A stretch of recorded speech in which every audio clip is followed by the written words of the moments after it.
In this segment of the e-learning tutorial, I'm going to demonstrate how you use the dashboard. Once you log into e-learning with your username or your email address, you'll be presented with the option to view the dashboard. The dashboard view is also available from the menu on the very top next to the logo here as well. Typically, the dashboard will include announcements or updates, the recently accessed courses, and then you have the title right below it. Notice there are additional options here on the right-hand side to navigate through the recently accessed courses. Further down on the dashboard, you have the course overview.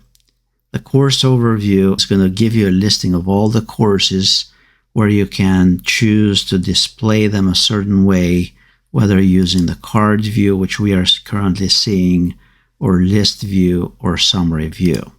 Notice you can adjust here how you want those courses sorted, and also search for your courses and filter them, whether you want to see the courses in progress or future courses or past courses. Notice that for each one of those options or courses, here under the course overview, you also have these three dots where you can further customize the view for this course, whether you want to star it and display only the ones that you have placed a star on. Note that whenever you're customizing those filtering options, remember that if you are missing a course that it's no longer showing up, you'll need to check here under the filtering options and make sure at least to select to display all. In that way, you'll be able to see all the courses that you have access and that you may have filtered out at one point or another. Further down here, you have the timeline. The timeline is actions that you have to do based on the activities on the courses. This is activities that have due dates. This is particularly helpful for students. Further down, here you have the events from the calendar. They'll trickle down from all your courses, or you can create new events by simply clicking here, a new event, and then enter the event title, the date when it's due.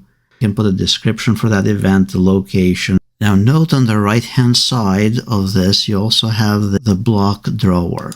So this will display the upcoming events if you prefer to see this view, and this is tied to the calendar. If you don't want to view the upcoming events here, in this case this block, we can close the drawer block by clicking on the X sign, and then we know to bring it back you use this arrow on the right-hand side. To modify the dashboard, you click here on Edit Mode, and from here add new blocks. Let's say courses. In our case, here at the very bottom in the center area. If for some reason you incorrectly added a block, you can click on the gear icon here, or the action menu, and you can choose to hide the block or delete the block completely from your dashboard.